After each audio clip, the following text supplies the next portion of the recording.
record in public service, she would know that any controversy around her as the chair of the inquiry would cause difficulties, and particularly with very vulnerable survivors who are nervous about speaking out, they need to be encouraged to do so, and any question mark over the inquiry would have been difficult. And I just think it's testament to her own integrity that she's made that decision herself and gone very quickly.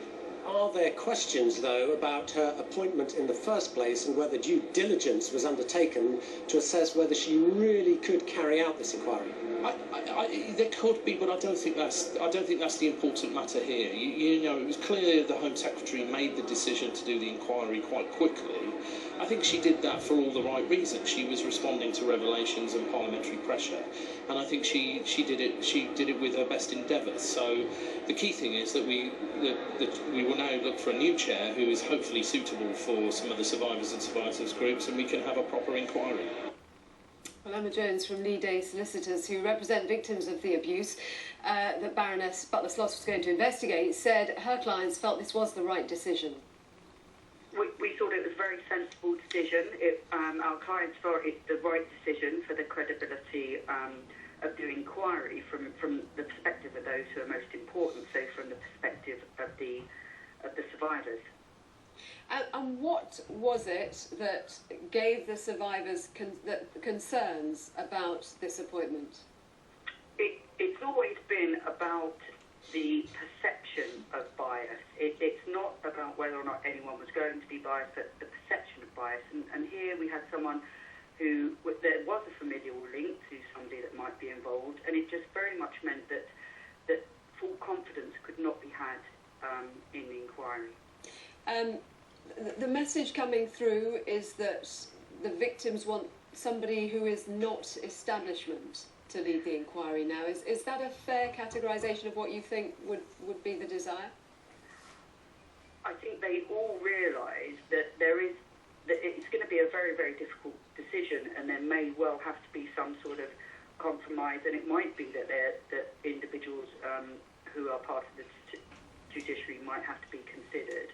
But basically, what our clients are pushing for is that there's a chairperson who has a proven track record in understanding the issues that survivors face, and that the committee comprises individuals who are survivors, and also those working on abuse issues currently and past abuse issues. Matthew Thorpe is a retired Court of Appeal judge, and he says he was surprised by the resignation. Well, I was on your Today programme this morning explaining why I thought that Baroness Butler-Sloss was supremely well qualified for the job, although of course I recognise that it was entirely for her to decide whether she would recuse. Now that she has recused, I think it's very important that the responsibility passes to somebody who has similar expertise in interdisciplinary family proceedings. And you, I mean, just picking up on what you said about her being supremely well qualified for the job, there were, however, obviously the concerns linked to her background and the fact that her brother had been the Attorney General, and in her statement in going, she said it has become clear to her that she didn't sufficiently consider that. Do you think it did, in the end, make her position untenable? Well, I think it's very much parallel to a judge in a court case stepping down because of some maybe quite slight connection which puts into question the impartiality.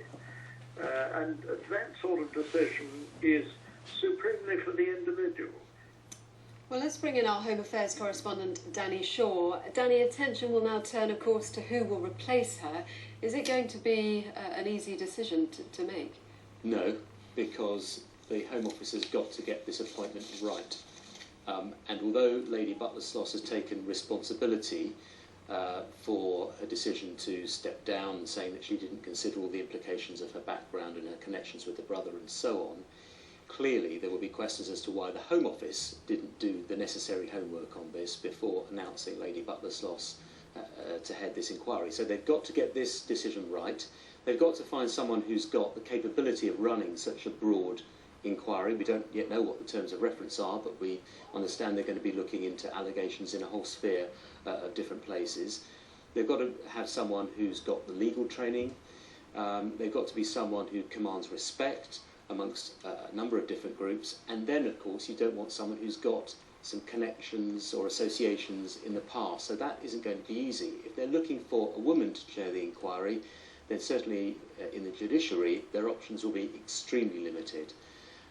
So if they look beyond the judiciary, perhaps at the church, it's been suggested, for example, the Hillsborough panel inquiry was chaired by a bishop. Well, would that be suitable with this inquiry when it might have to look at allegations involving the church?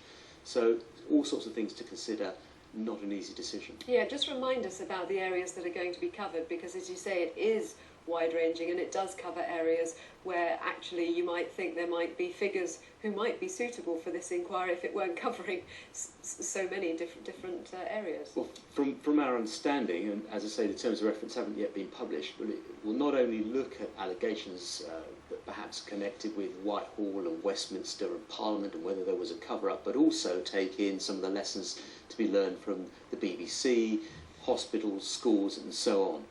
So that's why it's very difficult to appoint someone who hasn't got any connections but does have the necessary experience. The other issue is that whoever it is going to have a high level of security clearance, because that individual will be looking at intelligence files, perhaps secret government documents. It had been suggested that that individual should be a member of the Privy Council, and that itself is really part of the establishment. So you've got all these issues to consider, which is why I don't think we're going to see some rushed announcement. The Home Secretary is appearing before the Home Affairs Committee this afternoon. She may give perhaps some more detail about the kind of candidate that they're looking for. What time's that? That's, I believe, at 3:30 this afternoon. So we'll no doubt have coverage of that. Danny, for the moment, thank you very much. Thank you. Well, let's update you on the headlines, and that is our main news at 12 minutes to 2, that Lady Butler-Sloss is to stand down as chair of the child abuse inquiry, saying many victims groups felt she wasn't the right person for the job. Number 10 says it was entirely her decision.